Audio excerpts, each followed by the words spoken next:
Hey guys, welcome. Boy, do we have a show for you tonight. We're going to be talking about something that can truly make or break a relationship. What? Communication. What? Communication. What? Do you mean like teamwork? Teamwork is key, but communication is more important.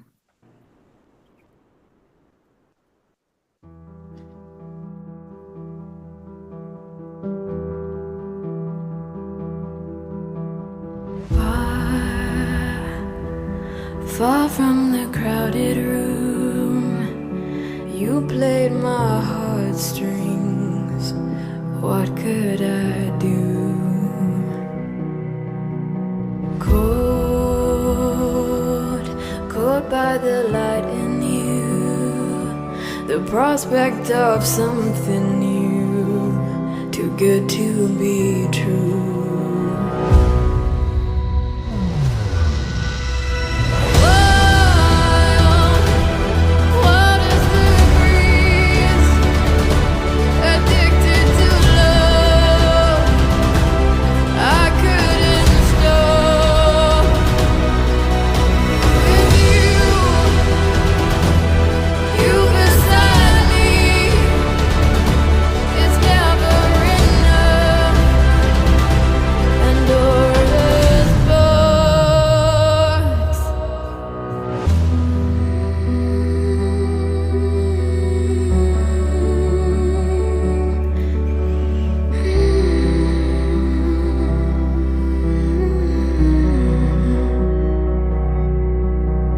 We were so young and free, a beautiful symphony, no time to deceive.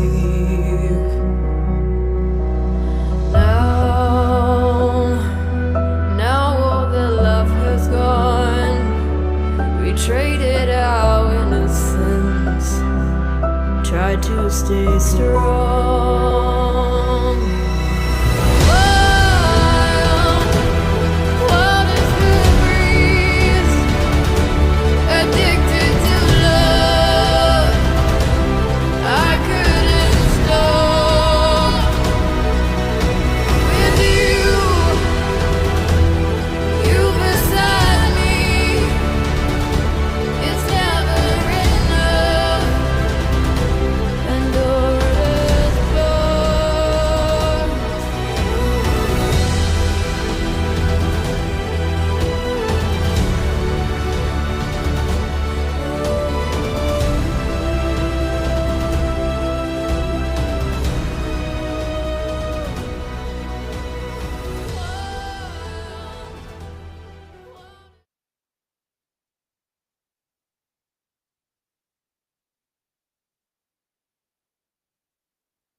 All right. So I've got a daunting word for you.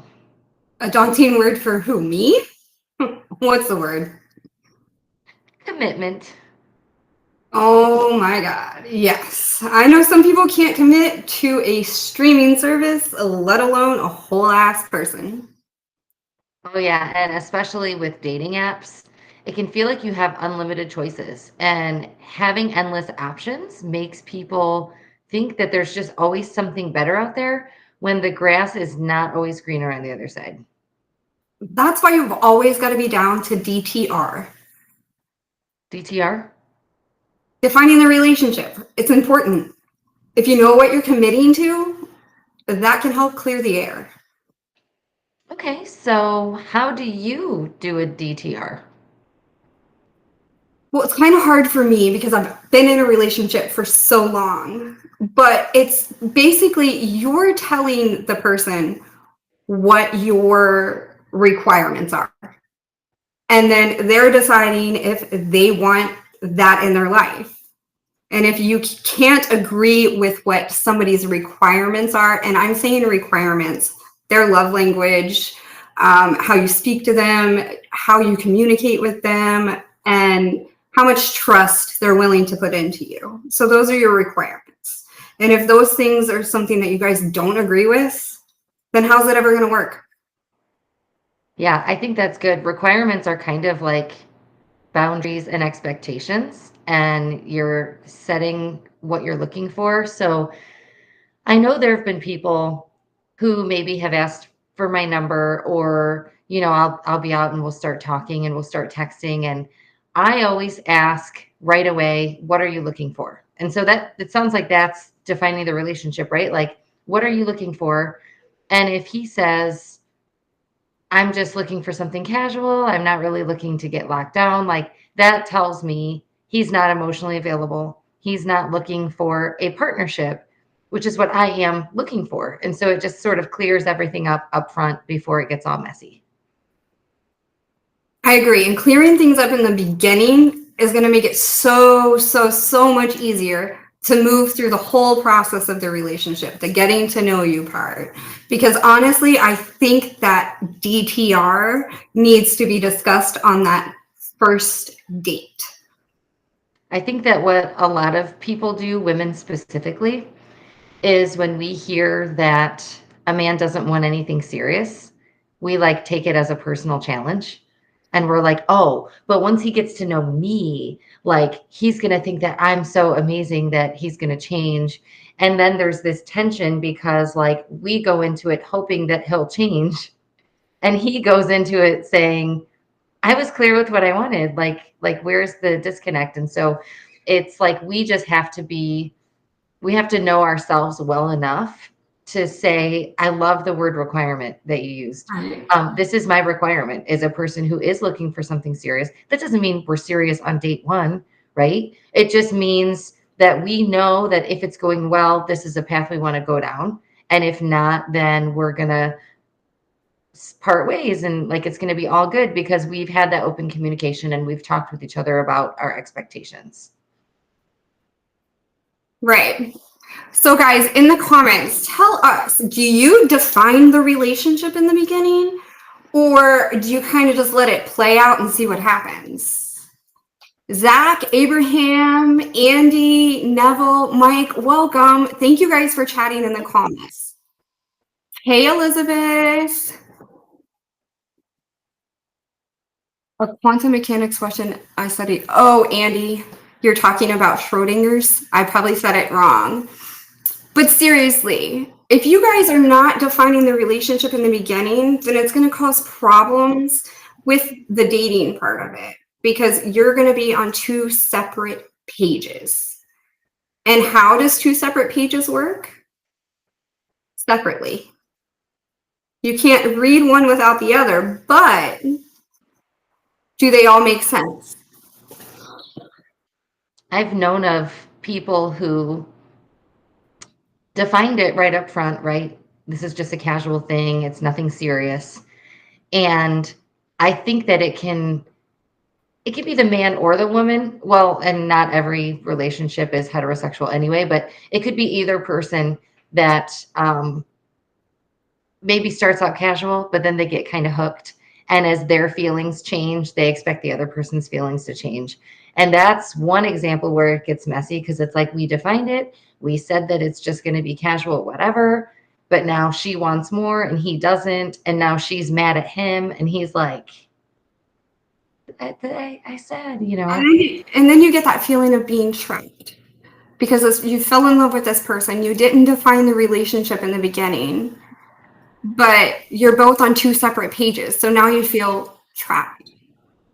Or it's like you defined it in the beginning, but something changed and you never had that conversation with them to say, hey, something has changed for me. I actually do want something more. We just mentally change our expectations and what we want out of this person without actually having a conversation with them to define the change. Right. And sometimes you do have to redefine the relationship, because you both have grown, and this is something that me and my husband have done quite a few times. I've changed my personality and how my outlook on life. So we've had to come and agree that it's okay for the change, and he's okay with that. So it's just difficult even if you've been together for so long. I think that's key in long-term relationships. There are people who do change, right? And they never have those redefining conversations, and they just sort of grow apart. And there's never any conversation to bring it back in or say, here's how I've changed, or here's how we're going to be on the same page. And so I think a lot of relationships, people end up cheating or they end up building up resentment because they didn't want to have those hard conversations as they went. And there are couples that can talk through those things. And as they're growing apart and having these conversations, they might realize, like, we don't want to be together anymore and we don't hate each other. And it didn't have to get to the point of a blow up or cheating or resentment, because we've been defining and redefining as we went. Exactly. Andy says, I don't think people change. They become what the other wants, maybe subconsciously. I agree with Andy to a point. Because once you're in that relationship and you have been there, I've lost my train of thought. I'm so sorry. You become what you think they want you to be. I don't think you become what the other person wants. I think you become the person that you think they want you to be because of the lack of communication. There was a time when I was married that I was in therapy and trying to figure myself out. And I don't even remember what the question was. It was something about windows. And he asked me, like, do you want to do like A or B? And I immediately thought, like, which one is he going to want me to do? Which one is he going to be happiest with? And like, I chose that.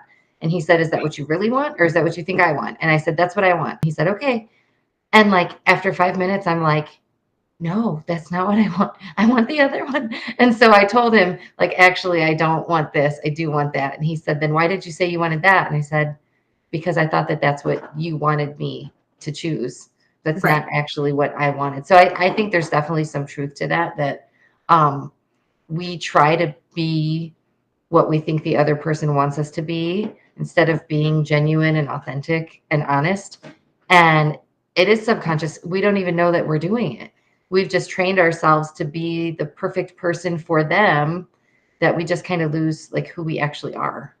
Right. Andy said, and that's the problem. It won't work long term if you are not being yourself. And I agree there. I agree 100%. You should never change yourself for someone else. If you are making changes to yourself, they need to be for you. You should never, ever, ever be somebody that somebody else wants you to be, because then you're never going to be you.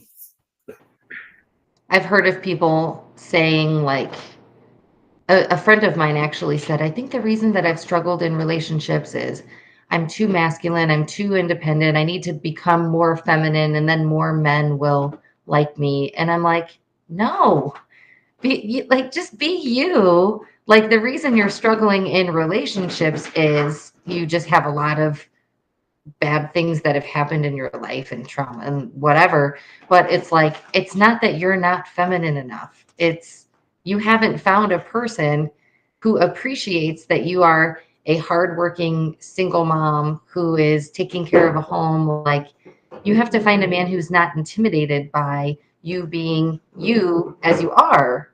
Like, it's not about changing for somebody else. Right. Sorry for the background noise. Andy, I have been married for almost 24 years. In May, it will be 24 years. Well, if you're in doubt, you should definitely talk it out. As rough as it can be, finding out if you're on the same page or not on the same page as the other person, that can cause a problem and can cause a headache. And a lot of heartbreak too.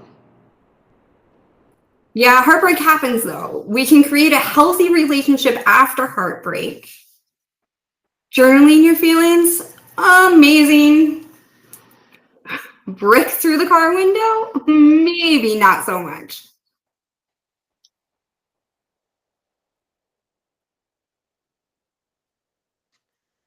All right. So I want to talk about something else here. Do you guys ever meet those people who, I guess you probably don't meet these people as much, Mia, but those in the chat, you guys ever meet those people that take like 4 days to respond to one text? Uh, I do, my kids. Oh, yeah, I get that. But like, really, I guess the question is like, what do you think is better? A clean break where you just like never hear from them again, or getting unpredictable and inconsistent communication? Like for me, I don't want to be ghosted. I've had so many people give me unpredictable and inconsistent communication that if I think I'm being ghosted, there's also a good chance that this person is going to randomly text me in 3 or 4 days or in a week or in a month. And I don't want that. I'm just like, if we're done, like, let's be done. Like, let's have a conversation where we say, hey, this isn't a good match. It's not going to work out. Cut it and never talk to each other again versus this whole not really knowing where you stand and not really knowing if you text them, if they're even going to text you back. That would drive me insane. And I am so glad that I am not in the dating world because of that. But I mean, even when you're like on social media and stuff and you meet people and you make new friends, that can happen there too. And ghosting, I'm guilty of it. But that's just because it was a very toxic person. If it's a toxic person, I agree with ghosting because then you don't need that toxicity in your life. But if you're in a relationship, it's better, even if you've only been on one date. It is so important, even if you don't like the person, to send that text and be like, hey, I really didn't feel the vibe. Maybe we should continue on our dating journey with somebody else. Don't ever, ever say, just not respond. Or if somebody's texted you and be like, hey, how about that second date? And you weren't feeling the vibe, be like, hey, I'm not really feeling it. I think we should move on. And that, I think that is way, way better than just ghosting and then the other person being like, oh my gosh, did I do something wrong? What happened? Just be honest with them. Don't ghost them. Yep. That's how I feel. And like, even the scenario of the toxic person, usually when you're ghosting a toxic person, you've already had conversations that they know that this relationship is over.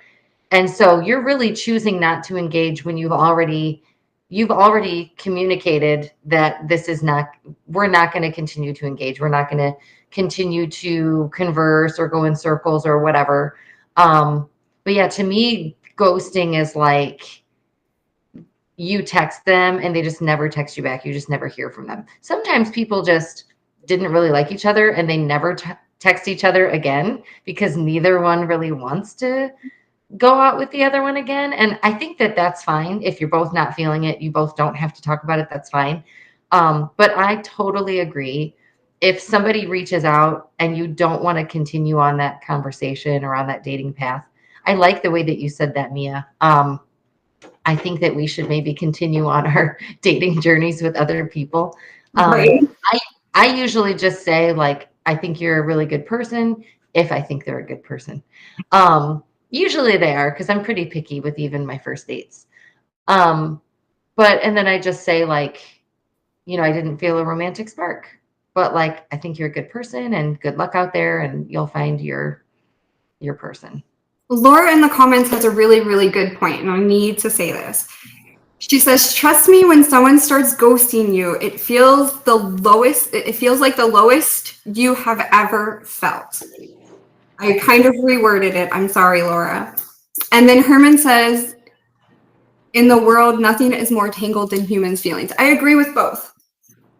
When you ghost somebody and they think that you like them and they're wondering what's going on, that's going to drop their self-esteem. And if you've ever dropped in self-esteem, you would totally understand this.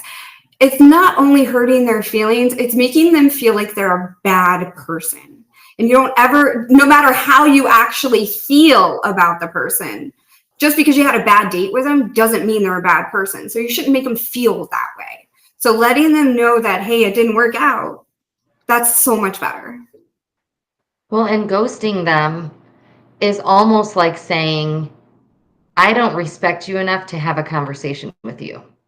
I Exactly. read it as I'm a child and I'm too immature to have a hard conversation, but it took me a while to get to that point. For those of us like Laura and I've been ghosted. I can't even tell you how many times. Yeah, it just gives you that feeling of, wow, like they literally don't have any respect for me at all. They're just going to ignore me. Like, and you can spiral and say, well, what's wrong with me? Or what did I do or whatever? And it's like just that one conversation of, hey, I think you're great. I wasn't feeling it. Good luck. It gives you that closure. Donald James is saying, move on. 2 words that change everything. Yes, you don't get stuck there wondering what happened. You know, did they get hurt? Are they okay? They almost always are fine. It almost always is they just didn't want to text you or Right. call. Piers still remembers his first date. It was a nightmare and it still haunts him. I am so sorry that happened to you. Make sure that when you get your feelings hurt and you've been ghosted, it's not because you're a bad person. It's just because your two personalities or what their morals were, or they just found something about you that they didn't agree with. And that's okay, because why in the world would we want everybody to agree with us? That's crazy.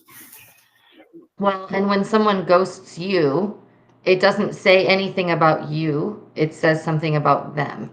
Unless every single person that you know ghosts you and you realize that we're all deeply flawed human beings, right? But there does come a point where if everyone that you're dating is giving you the same constructive feedback, or your friends or your family, like we all have things that we can work on.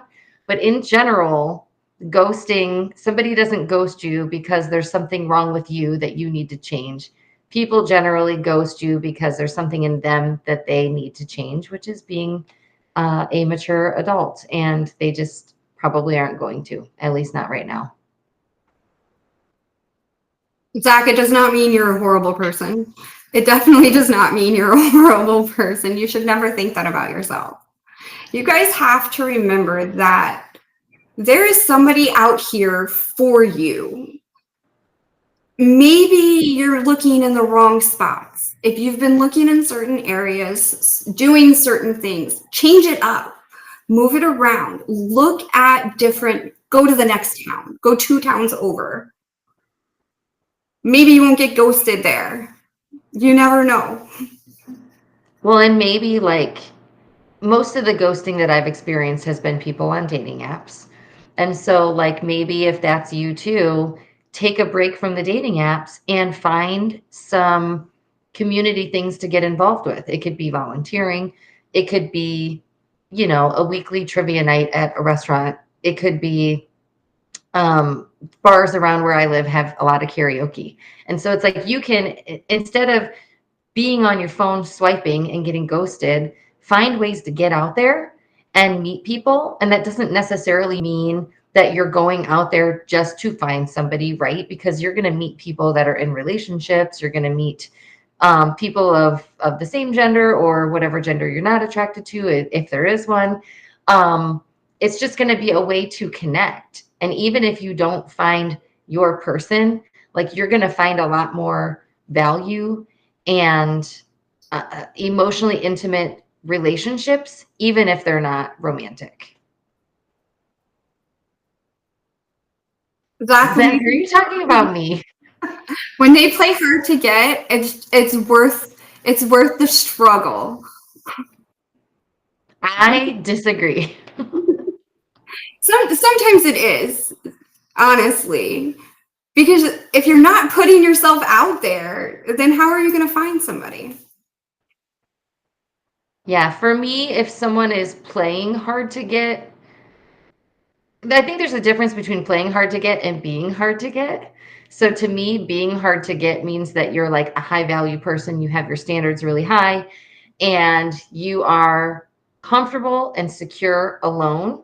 And so it's hard for someone to get you into a relationship because you're outliving your best life already.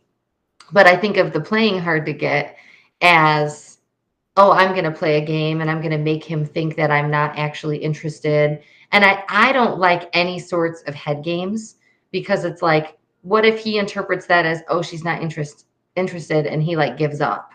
Well, then I have to change my strategy. Like I don't have the emotional mental bandwidth to change strategy and come up with like moves and stuff. It's like you like me or you don't. And if you're running away from me, I'm just going to be like, bye. That's just me though. I'll hold the door for you. Different strokes for different folks. Just remember, guys, don't ghost. Be honest, open, and communicate your wants and needs. And if you DTR, define the relationship in the beginning, it's probably going to be hard for them to ghost you anyways. We've got a really good question from Terry. What's your thoughts on mind games in dates? Can you give us a little more context? What do you mean? Like mind people on the game? He doesn't need to give more context. He doesn't need to give more context at all because mind games are never okay. Playing games with somebody that you say that you love is never okay because that relationship is going to end and it is going to end badly. And this is where you get those bad divorces and the nightmarish situations. Don't play head games with anyone. Yeah, I was thinking in terms of like early on in dates, like it's a first, second, or third date. Like I have a guy friend who's out there in the dating world, and he says that some girls will cancel the first date every time just to see how the guy reacts because they've had so many men who react poorly and freak out that it's like a vetting process that they'll just cancel the date. And if the dude is like, I can't believe you, blah, blah, blah, blah, then they're like, okay, good, not him. And if the dude's like, all good, no big deal, like we can reschedule whenever, isn't it like, to me, that's a game. Toxic behavior. That should never happen. You should never cancel the date in the beginning to see if he's willing to wait around for you. If you schedule something, follow through with it unless there is an emergency. You shouldn't cancel the date to find out, oh my gosh, is he going to get mad at me? No. That's such a toxic behavior. Yep. I'm like, keep your commitments because you keeping your commitment is about you. And if you can't tell, if you have a gut feeling that dude is going to be explosive in a response when something doesn't go his way, that's your body, your intuition telling you, like, don't even go on the date with this person. You don't have to cancel the date just to see, like, as a test, how he'll respond. Like, if you're getting that gut feeling, just don't even go. I think that our bodies can tell us things before our brains can necessarily like nail down what the thing is. Yeah. If you're starting off your relationship, even if it's the first date, even if it's the first conversation, if you are starting it off toxic, it's going to be toxic from start to finish. And that toxic ending is going to destroy you. I mean, it's going to take your house. It's going to take your car. It's going to take your vacation home, your yacht. Why are we going to start toxic in the beginning? To have all of those things that we worked for together taken away from us. Yeah, that's a no for me. Yeah. So, no, definitely all not. right. So, to all the chronic ghosters out there, we'd love to know, what's your take? What makes direct communication so hard for you? You're really asking the ghosters to leave a message? I mean, it's worth a try. I guess we'll find out. I don't think we will, but we'll wait and see. If you're a ghoster, share your stories in the chat. So, In the meantime, we've got so many good topics that we can talk about tonight. So I want to move on. There is one thing that, in addition to ghosting, that I cannot stand, and it's passive aggressive behavior. I would almost rather the person just be straight up aggressive, because then at least I know what I'm working with. Absolutely. And at least we'd get to the issue faster, much faster. I'm not a mind reader. The passive and passive aggressive just skirts around the issue. Yeah, definitely. And it breaks trust and it puts tension in your communication. For some people, that's the only way they know how to navigate frustrating or emotional topics, though. Yeah. Like when a friend says, must be nice, like every time something good happens, but it's like good things that you've worked really hard for. True, but it's possible to get to the root of an issue with someone who communicates like that. I've dealt with this so much, and this is such a hard topic for me because I've gone through my healing journey, and as I've gone through that, I've lost so many people in my life because they're like, wow, that's great. When really I was looking for like, I'm proud of you, but do I really should I really require for somebody else to be proud of me?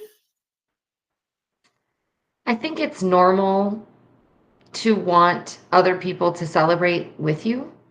And it's normal to expect that people that you love and care about, that you would celebrate their wins. Like, of course, you would expect that they would celebrate your wins too. So I do think it's really disappointing when you find people that you thought were like your biggest cheerleaders and they kind of become haters. Yeah, it happens all the time. But even in like your relationship, if your spouse is this right here is a necessity for me. I don't know about other people, but like if my spouse was not like, hey, you're doing a great job, I'm so proud of you, I wouldn't be okay. I would not be okay. I think one of your love languages is words of affirmation. It is. It definitely That's how it is. is for me too. And it's not about like fishing for compliments. Like I don't need someone to tell me I'm beautiful all the time. I mean, I don't mind it, but like I need I need the validation of like who I am. Like I see who you are and I see what you're doing and I see how hard you're working. And even little things like I'm in two bands and I have a full-time job and I have a guy friend who always, if he comes to one of our shows, always says, you're the hardest working drummer in Toledo, in your city. And it just little things like that. It's just giving me affirmation that like somebody else sees the hard work that I'm doing. And it just fills my cup, where that passive aggressive type of behavior might be like, oh, yeah, I see you're out there doing it again. Like trying to make you feel bad without blatantly trying to make you feel bad. Like so they can skirt around and be like, what? No, I didn't mean anything like by that. It just makes such a huge difference. Like when you expect them to do something and they don't do it, how are they supposed to know?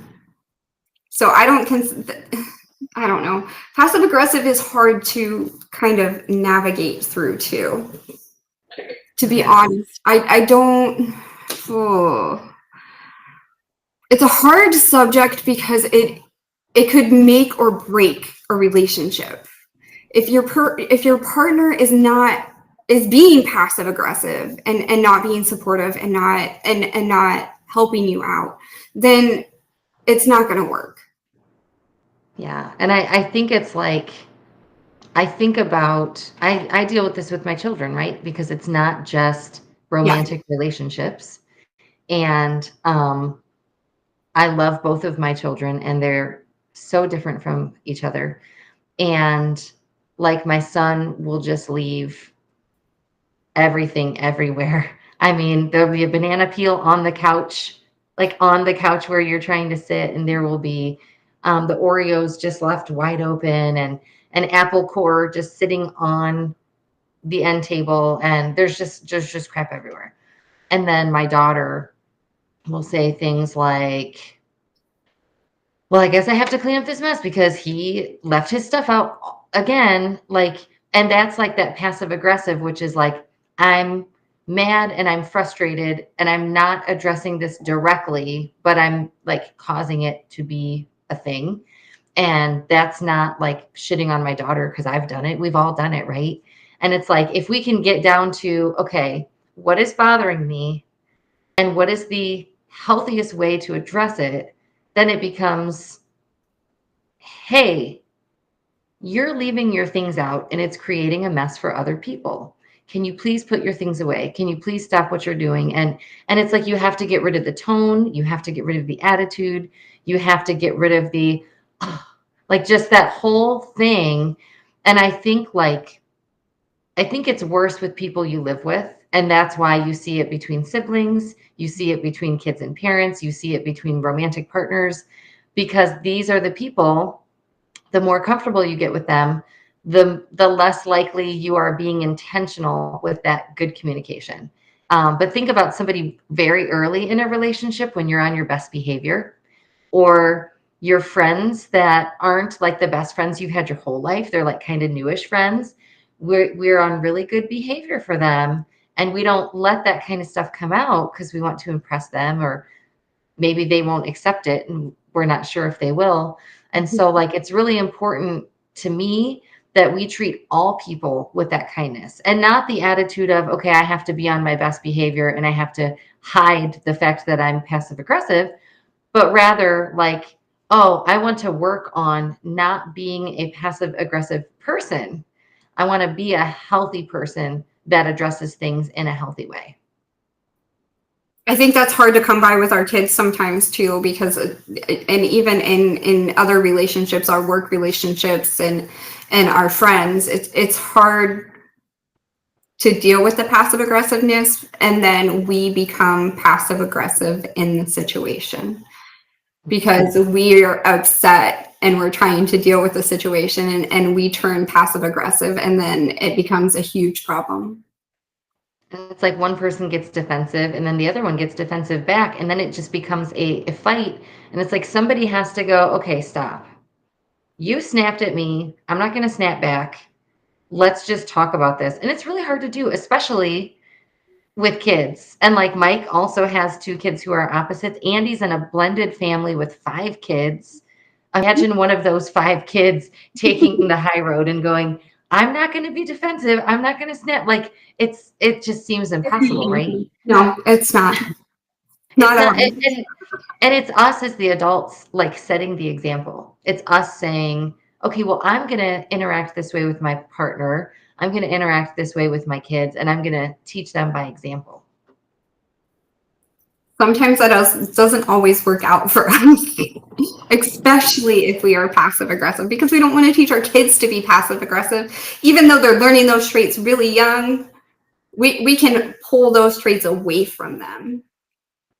Yeah, I think that they definitely pick them up from us. They definitely pick them up from TV shows or YouTube or TikTok, rest in peace, or, whatever. I know I saw it was back, but I don't know. I know.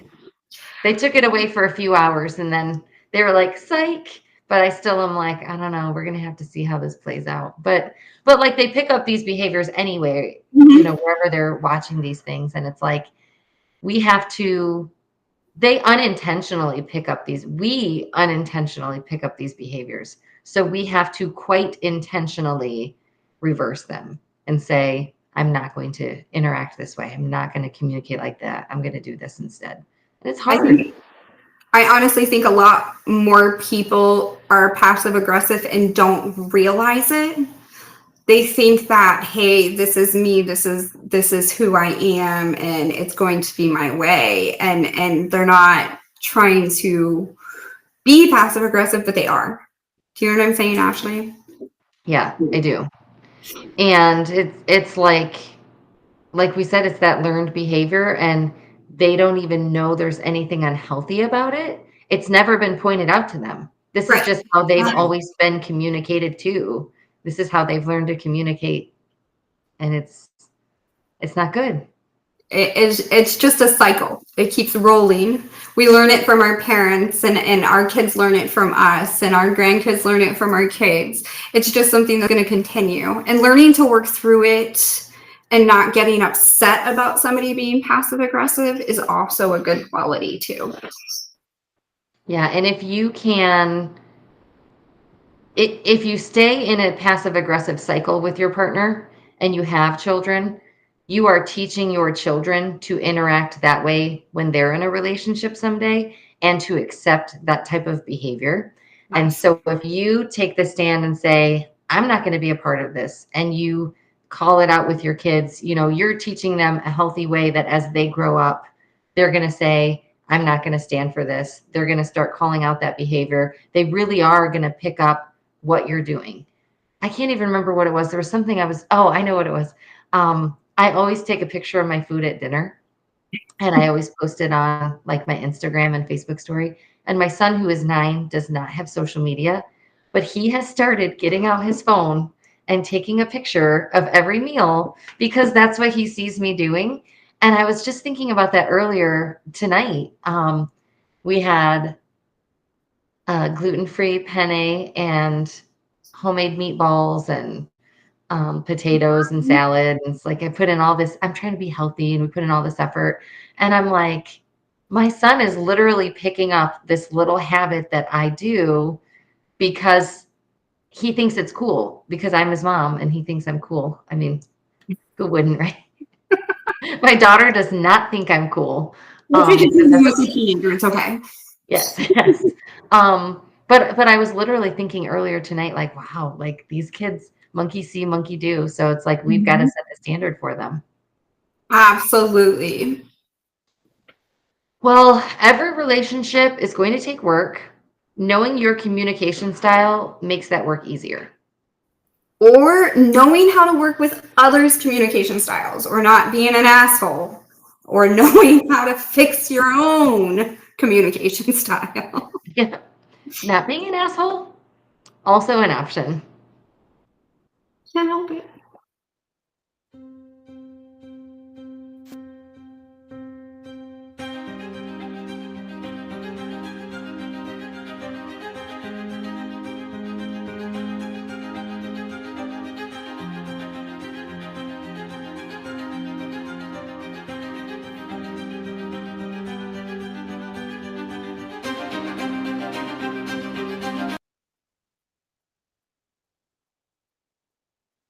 Have you guys ever been with someone who's just a little too into you?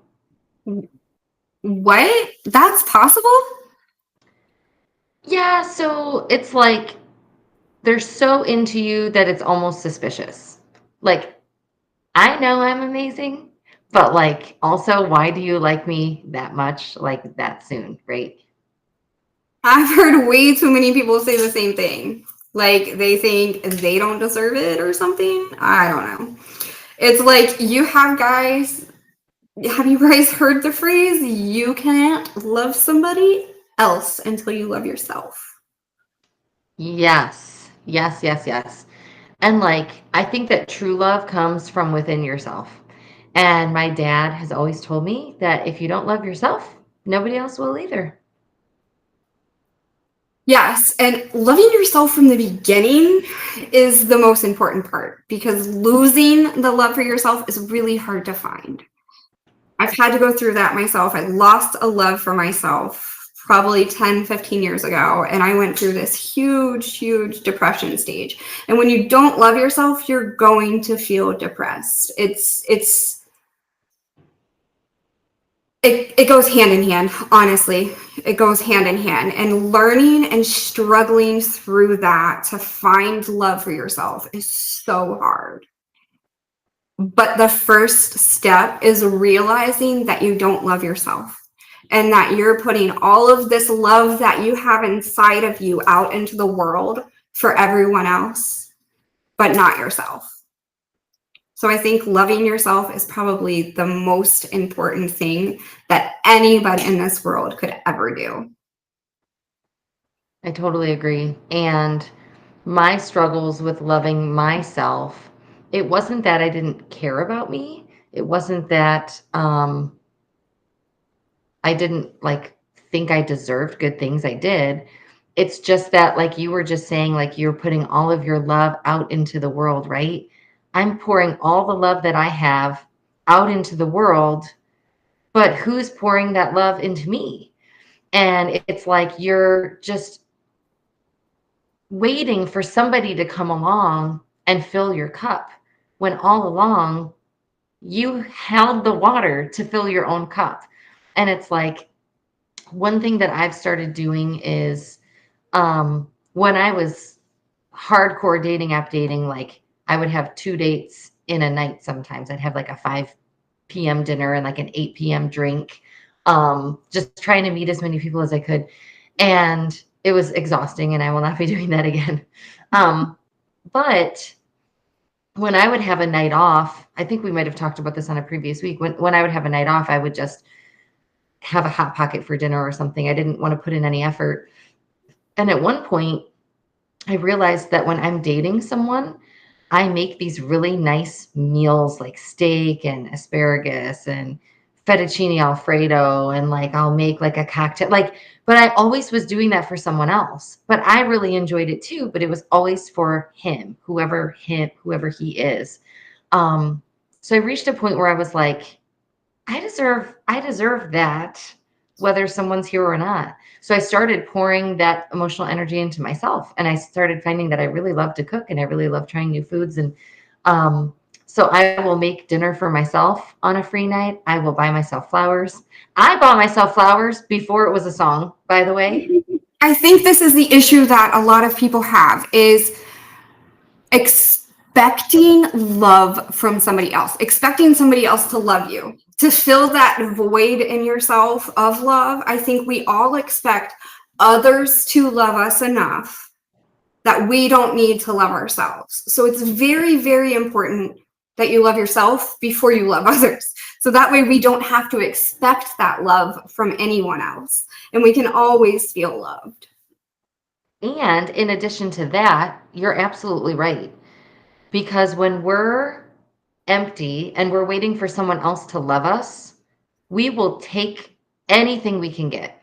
And so if Yeah. someone comes along and they start breadcrumbing you and they start giving you that inconsistent text messaging or inconsistent communication, we'll just take it because at least it's something. At least it makes me feel fulfilled a little bit for a minute or for a day or whatever. And our standards for ourselves become low because we're waiting for somebody to fill us and show us that love. And when we love ourselves, our standards stay high, because I'm like, I love myself too much to accept inconsistent communication. If you can't be consistent in your communication, like that is a non-negotiable for me. I saw a TikTok and the girl said she's going to start referring to her boundaries as policies, and that's against company policy. We have a policy that doesn't allow for that. But that's the thing, is like, if we're waiting for somebody else to do it, we're going to get scraps. So we've talked about learning to love ourselves, but what does that look like? What does loving yourself actually look like? For women, and I would say feminine women for this, not all women, but feminine women, I think self-love looks like going out and getting that $5 coffee, going out and taking a walk in the sunshine, because we all need vitamin D and we don't get enough of it, and that leads to depression. So going out and taking a walk, that's self-love.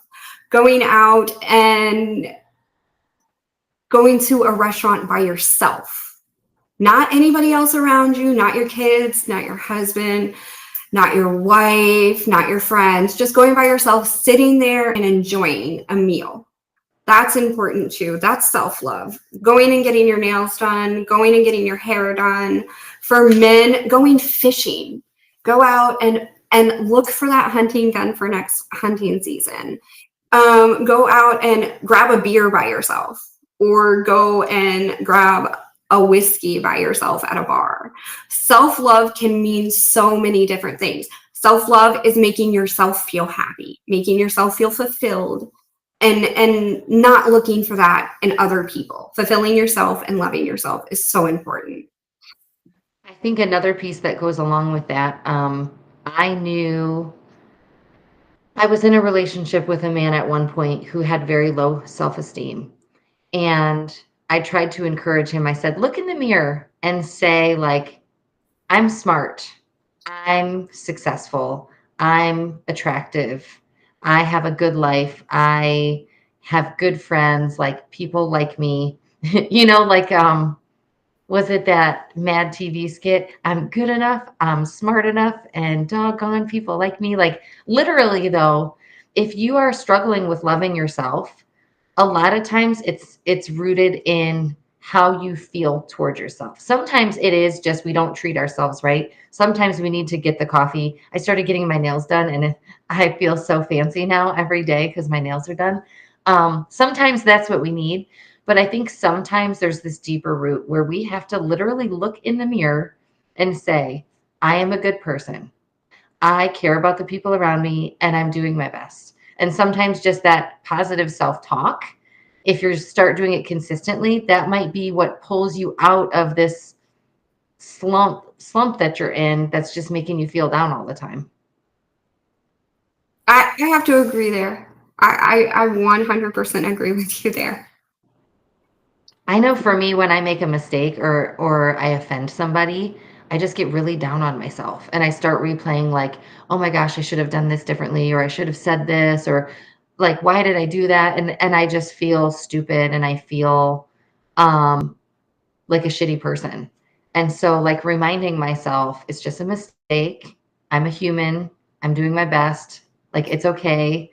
The people that really know your heart and believe the best. And so it's like you need to believe, thank you, Andy. You need to believe the best in yourself too. With everything being thrown at us in the media, from beauty expectations, financial expectations, it feels like we're in this impossible fight to love ourselves. That's why this is so important. The better your relationship with yourself, the better your relationship is going to be with others. Definitely. And we could all use a little more love for ourselves these days. And for those listening, spread a little love for yourself today. All right. So here's the thing, like relationships are hard, right? Sometimes let's order a pizza turns into like a 30-minute debate about toppings, right? For sure. And that's just pizza. Add in actual challenges like misunderstandings or feelings unheard, and then things can get a little bit messy. What can make all the difference? Empathy. Oh, yeah, definitely. Empathy is like the secret sauce that turns a you never listened to me argument into, oh, I didn't know you felt that way. Because let's be real, we've all had those moments where we think, why doesn't my partner just get this? Why? Why can't you understand me? But empathy isn't about reading minds. It's about really seeing the things from their perspective. It's not always easy. I mean, sometimes your brain's like, but I'm right. It's me. Yep, totally. But like when you let go of needing to win the argument and you just try to understand your partner and how they're feeling, it's a game changer. I agree. And communication. This is where communication plays a huge, huge, huge part. Having that open communications, that trusting communication where you can go to your partner about anything and everything, the good, the bad, the ugly, the happy, the sad, and the winning. You should always be able to go to your partner about all of those things. We'd love to hear from you guys in the chat. Can you think of a time when someone showing empathy, maybe it was you or your partner or, a friend, them showing empathy changed the entire direction of an argument? Have you guys ever experienced something like that? I know for me, my daughter's almost 13. She's at that age, the hormones, all that stuff. And some days I pick her up from school and she's just really snappy. And we've all been there. At least all of us girls, we know we've been there. And there have been days that I'm having a bad day, so I start snapping back. But I remember one specific example when I was having a great day. Everything was good. I got plenty of sleep. I felt really good. And she just was being snappy. And I just stopped and I said, "Did something happen at school today? Did you have a bad day?"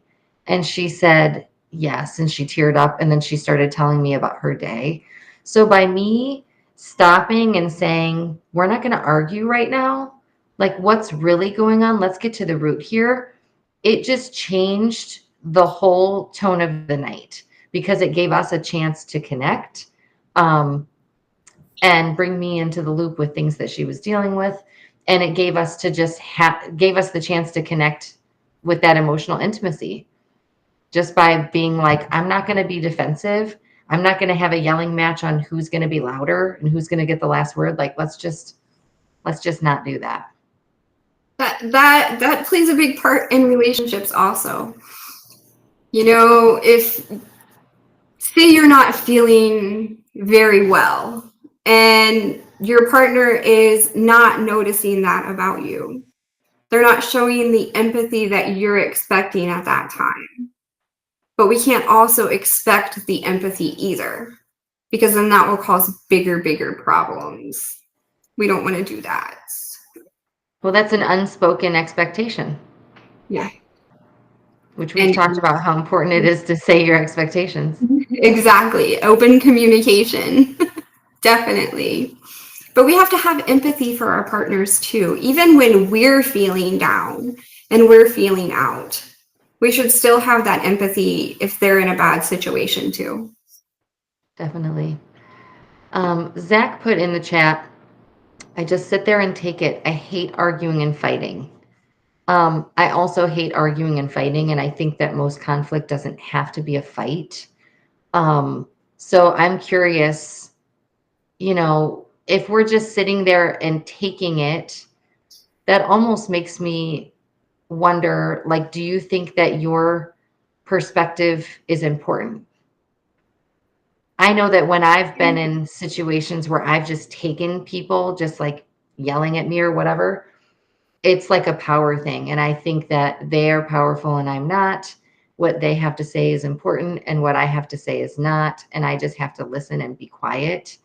And I think that there's opportunities for us to stand up for ourselves and acknowledge that our voice also matters without fighting. I think that when you're with a very argumentative person, it's hard to do it without fighting. But I do think that there are ways that we can say, like, listen, you can't talk to me like this. I'm not going to accept this type of behavior. I'm not going to engage in this type of behavior. We can have a conversation where we talk through this and you can share your feelings and I will listen and I will validate you, but it cannot be in the context of how you're talking to me right now. And I think that's one way that we can love ourselves too, is to say, this is a boundary. I know what I deserve. I know how I treat people and I deserve to be treated the same way. And I will accept nothing less than that in return. But healthy communication should never lead to an argument. If you're having that healthy communication, that trusting communication, there should be no argument there. There are going to be disagreements because we are not all the same people and we all have our different opinions and our different outlooks and our different morals. but no argument, nothing should ever lead to an argument. It should be open communication. Yes, we agree. No, we disagree. If you are actually arguing and fighting over something, there's a deeper rooted problem there. You're not comfortable. You're not having that healthy communication. I totally agree. And I think that sometimes it leads us to the understanding that we're just not compatible with this person.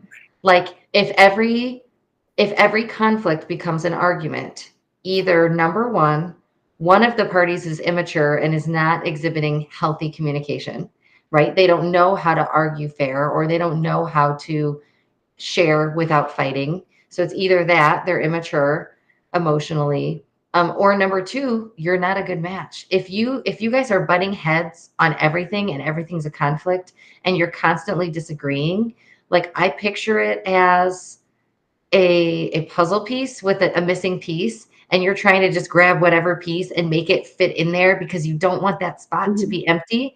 And it's like, this person does not fit in this puzzle piece, this spot. And Exactly. so if we just keep fighting, like, this ain't it, we got to just let it go and move on and let the puzzle spot be empty for a while until we find something that fits. Okay, Zach says there was an underlying problem. That problem, I wasn't making enough money for her. This is a huge, huge issue in a lot of relationships. So we're actually going to address this because I think it's important. Your financial situation should never, ever have any problems if you are in a loving relationship. If they have an issue with the amount of money that you are making, then it was never going to work out in the beginning, because that is looking at the financial aspect of the relationship. Is this person going to make me rich? Is this person going to make me have all of the things that I want? A relationship is more about how are we going to build this together. It's not how much can you give me. It's how much can we build together? Because if you're coming into a relationship and addressing this, well, this person has so much money and he's going to put me in this situation, or she's going to put me in this situation, or they're going to put me in this situation, that's not okay. We're getting into relationships for love, for commitment, for the long term. We're not getting, and if you are getting into relationships for money, there's a deeper problem within you, and you need to look at yourself. And I'm sorry that I have come out and said that, but it's true. If you are with somebody just because of their money, then you should never, ever be with that person at all. Because if it is a financial thing, then it's never going to work out. Yeah. That's part of why I hustle so much, because I want to be able to create the life that I want for me and my children. And I don't want it to be dependent on another person. I've done the thing where I probably couldn't afford to move out on my own. I for sure couldn't. And I met my husband, my ex-husband. We got married, we got a place together. He paid all of the bills. I contributed what I could. Like, this is normal. People do this, right? And when we divorced, I had to start back over, and I had to move in with my dad. I lived with my dad for 15 months, and then I got an apartment. We had just bought our dream house, and we didn't even move in yet. And I knew, like, this marriage is not going to work. So I went from my dream house to living with my dad to an apartment to a starter home, right, in my 30s. And it's like, I've already done all of this. I don't ever want to have to start over again. So I do what I can. I work all the jobs that I work so that I can earn money to create the life that I want for me and my children. And if I meet a partner someday, it is not going to be about his money. It should not have been about that for you, Zach. It's not your job to cater to another person. Like, it's not hundreds of years ago where women weren't allowed to have jobs and buy houses. Like, we're in a different time. Women are capable of taking care of ourselves. And so I just feel like, for me, I want to take care of myself and my family. And if I'm going to pair up with somebody, it's because they complement my life and they add to it, not because of what I can get out of them. I know we say in society a lot, be financially stable before you have children. I'm going to say this about relationships. Be financially stable and comfortable with your own income before you invite another and add an income. Because you're taking two separate lives and you're going to build them together, not separately. Don't even get me started on separate checking accounts, because that is a whole nother show in itself. I have lots of opinions about that. And if I'm being honest, I still get empathy and sympathy a little bit confused. Yeah, I think at the end of the day, we just have to put ourselves in someone else's shoes and just try to understand them. And that is the best way to show them understanding and love.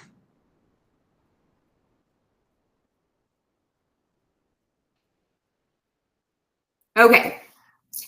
You know how people say trust is the foundation of every relationship. 100%. But tell me why it's so hard for some people to figure out. There was this guy, let's call him Jacob the drummer. Oh no, tell me what Jacob did. So he would ask to hang out. So he had slid into my DMs like dudes do. And he asked me on a date, and we set the date and the time, and we hung out and we kissed, and it was like really good, and it seemed like it could be promising. So he was a drummer and I'm also a drummer, and I went out to see his show. And it's like nobody knows, like we've only had one date, right? And so it's like, okay, I'm going to come to your show. And I said I'm going to come, and I did.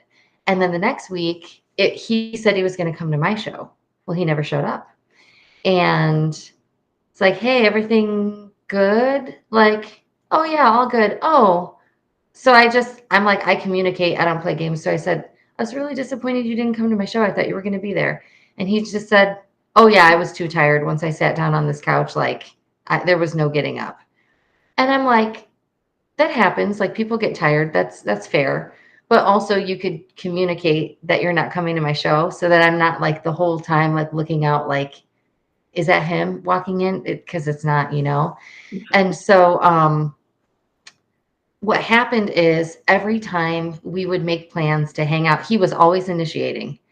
Because after you blow me off once, I don't chase you anymore. I will equally pursue, but when I'm blown off, I just lose interest. So he kept making plans to want to hang out with me. And then he kept blowing me off last minute. And so after that first time happened, I told him, like, I need communication. Like, I might only have one free night in a week, and I keep it carved out for you. And then you don't tell me until I check in with you at 6 p.m. that you're too tired to go do anything.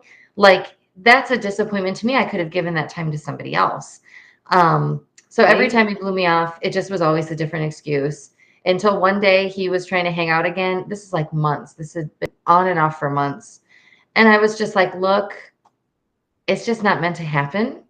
And I didn't even call him out like, you always blow me off. I did throughout those months share my feelings, like, when you say this and you don't follow through, like, that hurts my feelings. It makes me feel bad, which sounds very childish, but you have to make it very elementary. You don't want to talk above people's head. If they're not emotionally available, you have to just be simple, right? And Yeah. so I just eventually said, like, our schedules just never align. So it's just not in the cards for us, but like, I'm sure I'll see you at a show. And he finally stopped, but really it wasn't that our schedules didn't align. It was that he had no follow through, and I was just over it. I think we have all dealt with a Jacob or two. Stuff like that is super annoying. Why would you want to schedule something and then lack of commitment? Yes. And it's not even like I was asking to like talk all day, every day. We didn't even talk every day, even though I do actually need to talk every day if I'm dating somebody. But that was something I had not yet figured out about myself. I was trying to be chill and casual and whatever. Um, but yeah, like I didn't even have these expectations other than follow through on the plans that we made. It's the little things. If you can't trust someone with the small stuff, how are you supposed to trust them with the big things? Yep, facts. And then there's boundaries. Boundaries are not a suggestion. Exactly. Trust and respect. If you don't have those, you don't have anything. And I'm going to add in there, you need communication, healthy communication.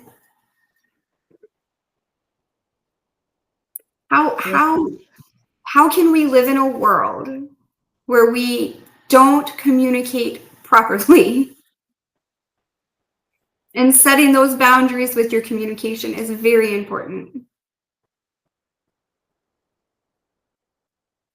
How do you guys feel about going through your partner's phone? How do you feel about your partner going through your phone? Are those hard no's for you? Are those boundaries that you are not going to allow them to cross? Or do you not have passwords because they can pick it up at any time? Because who cares? I'm not doing anything wrong.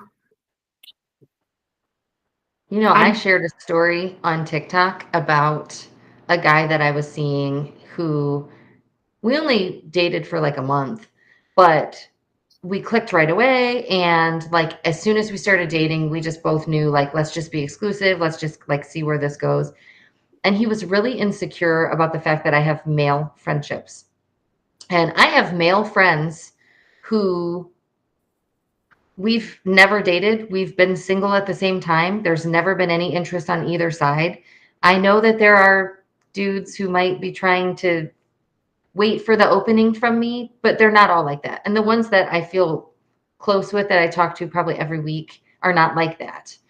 And he was really insecure about it. And I said, like, look, here's my passcode. You can look through my phone. You can look through my texts.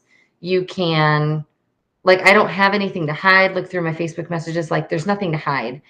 And he said, no, I don't need to do that. Like, I trust you. I just don't trust them. And I'm like, but I know them and I trust them, right? And you trust me. So, like, what's the issue?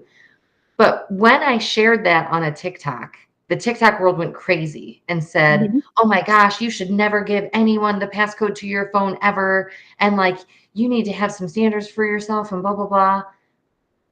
And I'm like, it's not a big deal. My kids know my passcode. They look at my phone anytime. I have nothing to hide. Now, I will say that a month in, dude having trust issues was a red flag, which I can look back and go, okay, I probably shouldn't be with somebody that early. I have to have that conversation. But for me, look at my phone. It's not a big deal. But also, if you're having to look through my phone and I'm not doing anything wrong, there's something wrong with you and your jealousy and your insecurity that's making you check. And so that's my red flag. It's not that I have a problem with them going through it. It's that, why do you want to go through it? It's not me. I didn't do anything. It's you. Exactly. It's a trust issue. And honestly, if that would be a boundary for me, that would 100% be a boundary for me, because if you cannot trust me enough and we have that open communication, then there's something else that's going on underlying there. Because if you're not trusting your partner enough and you think there's something going around and you're going to pick up that phone and you're going to look, you're probably going to find something that you don't want to see, to be honest with you. A phone is somebody's most private, intimate, whether you're married or not, they're private. That's privacy. Why are you getting into your partner's privacy? I mean, if they say, hey, here's my phone, this person sent me a text message, I want you to read it because I think it was inappropriate. That's different. And they have invited you to look at their phone. Janine Allen says, I went through his phone and found him cheating multiple times over the years. See, this is exactly what I'm talking about. If you think they're cheating, and you have that inclination to pick up their phone, you need to open that line of communication and be like, hey, I think there's something going on here, but I need to figure it out. And if they're not being open and honest with you, that is their problem. It is not a you problem. If you don't have that trust for that person, it is time for you to walk away. It is not time to sit here and go through the phone and figure it out. If you've opened the line of communication, you have asked the questions, hey, so-and-so said you were holding hands with somebody, and they deny it, but so-and-so is truthful and honest person, it's time to walk away. See, and I disagree. Because I'm like, if you know they're lying, going through the phone could be the thing that seals the deal and gives you that courage to leave. I know somebody who thought that their spouse was cheating and confronted them, and the spouse denied. And so she followed him and saw him in public, like being all handsy and kissy with this other woman. And that was how she found out that her husband was cheating on her, because people told her and she had the gut feeling and she addressed it and he lied. So I'm like, I'm not saying it's the go-to move to go through someone's phone, but I do think that there are exceptions when you're with a person that everyone is giving you everything and everyone is giving you that inclination that they're lying. But I don't know how Janine handled it. But at that point, why are you not loving yourself and walking away? Because if you have all of those tools in your hand and you have been given all of this information, why do you need to pick up that phone and find proof? You've already been given the information that you need. You've already been given the information that they've been cheating on you. So why are you going to not love yourself and walk away? Why are you going to continue in that sick pattern of, oh my gosh, is he really cheating on me? Do I need to pick up his phone? Oh my gosh, is he sending somebody messages? You don't want that. That is so daunting on your mental health. Why would you even want to put yourself in that situation? It's time to walk away at that point. Yeah. I think that some people need to know for sure before they can walk away, especially if they have children, or especially if maybe it's a person who doesn't work and they've been like a stay-at-home mom or a stay-at-home dad, and their spouse is the one that's gone all the time. They depend on them financially. They might need to know for sure. And I don't know, maybe Janine asked him, let me go through your phone. Let me see it. I do know couples who someone has said, I want to see your phone. And just like Nick said, I'll let somebody go through my phone.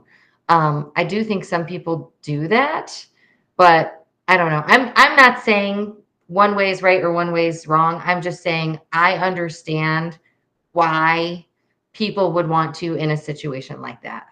And the reason I'm saying it the way that I am saying it is because I have experience in it. Mm-hmm. We were so young. Cell phones came out so early in our relationship. I mean, and we were young. We were stupid. I was always wondering what was going on because I wasn't very confident at the time. And I didn't love myself at the time. And picking up that phone didn't do any good to me. It didn't, not that I found anything. It was just knowing that I didn't trust him enough, not subconsciously didn't trust him enough, that I picked up the phone. I looked at it. I didn't find anything. It didn't do me any good. It was daunting on me because I'm like, oh my gosh, is he texting somebody? And then when I picked up the phone, he wasn't. So why was I looking? Did it make you feel better once you saw that though? No, because it made me feel worse. It made me feel worse. It made me feel worse because I wasn't okay. I didn't love myself, so I didn't think anybody else could love me and that he was going to go and find somebody else.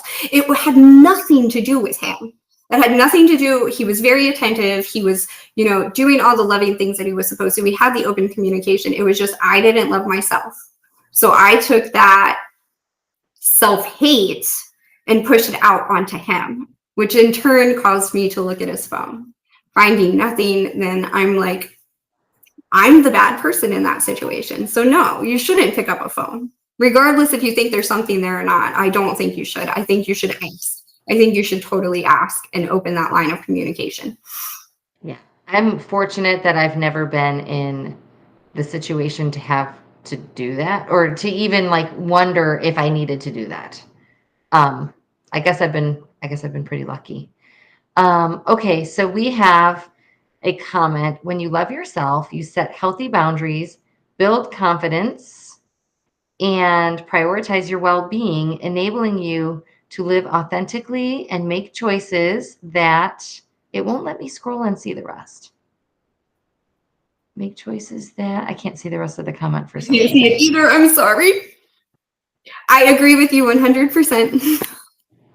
Loving yourself is the most important part in order to create healthy relationships in any other aspect of your life. Because if you don't love yourself, then you're not going to be able to have healthy relationships with anybody else. 100%. You know what they say, Rome wasn't built in a day. Building a strong relationship can be the same way. It's about the choices you make and how you work on them. Definitely.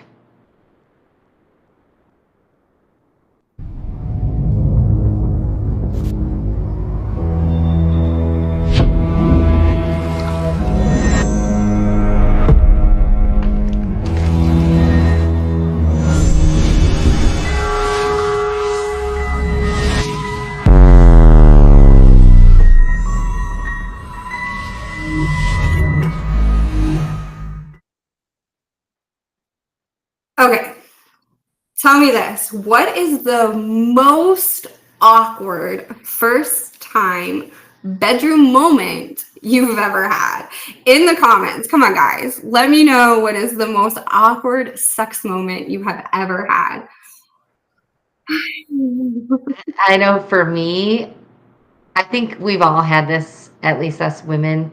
Things are getting all hot and heavy, and then they could not figure out how to take the bra off.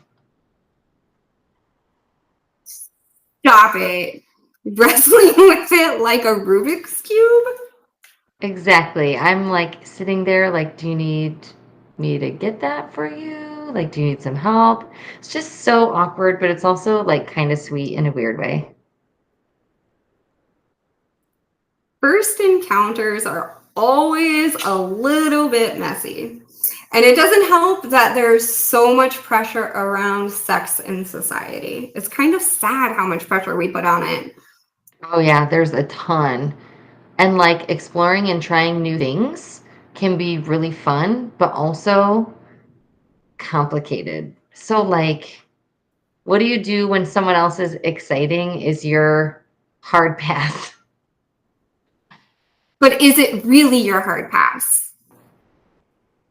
That's the beauty of it, right? Sex is messy, it's weird, and it's also where connection happens. If you can laugh through it and keep the conversation open, I really think that it would be perfect. Perfect.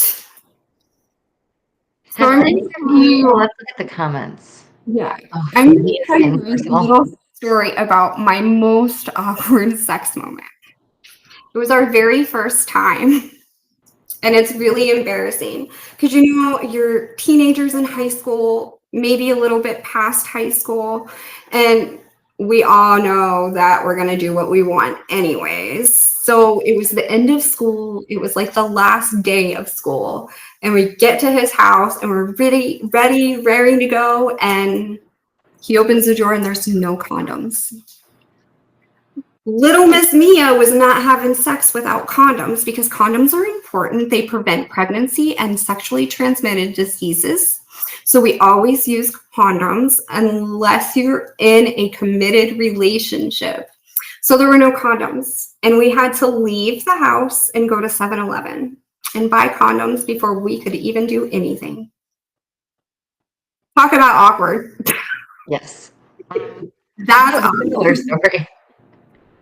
So my band was playing at, there's this island in Ohio called Put-in Bay, and my band was playing there. And we had a guy filling in our band who's not actually in our band. I would never mess with a dude who's actually in my band because you don't do that. And we really liked each other, and we were having fun kissing and going for a walk and stuff like that. And we decided that we wanted to kind of take things to the next level, but neither one of us had a condom. And so we had to go to the hotel front desk where we were staying and be like, "Excuse me, do you guys have a condom?" And the lady just looked at us and said, "Mm-hmm." And she just like went around the corner and got it and said, They whole jar of fun. them. They'll stick their hand in there and grab them. It was so embarrassing. A little awkward, yes, but let's get a little bit more awkward. What's the Uh-oh. kinkiest thing that you have tried in the bedroom? Ooh, I want to hear from the chat for this one. You want to hear from the chat? My biggest saying is you can't knock something until you have tried it. So I always say try everything at least one time, because you don't know if you really don't like it unless you've tried it once. And then you can say, no, not for me. But if you haven't tried it and you're saying, ooh, no, not for me, you don't really know if it's not for you. Well, and it could be that it's not for you with that person because that person is not good at it. True. So being fully transparent, I have a very I don't think I'm a vanilla person, but I have a pretty vanilla background in this area. But there's nothing like totally off the table. I don't have anything that I'm like absolutely not, never, no. I have a lot of things that I've never done, but I just haven't been with a person that I felt safe with who wanted to do those things. So for me, it's like, I don't know that I have any hard passes. I used to have hard passes, and then I heard from my girlfriends about those things and how they're really great and they shouldn't be hard passes. So I'm like, okay, just a not yet. When I meet the right person, we can take some of these other paths. And that's a big thing too. Are you comfortable enough to try those crazy things? And they're not all really that crazy, I promise. Yeah. I think that like feeling safe in the bedroom like starts with feeling emotionally safe with the person. I mean, unless you're just like on Tinder and it's a hookup profile, then like you do you and go have fun. But I think that when we're in a partnership, a lot of it is like, I'm not comfortable doing that because I'm not comfortable with you yet. Like I need to get to a level of feeling safe, like I can be honest and vulnerable emotionally for me to want to be vulnerable physically. That's just my take.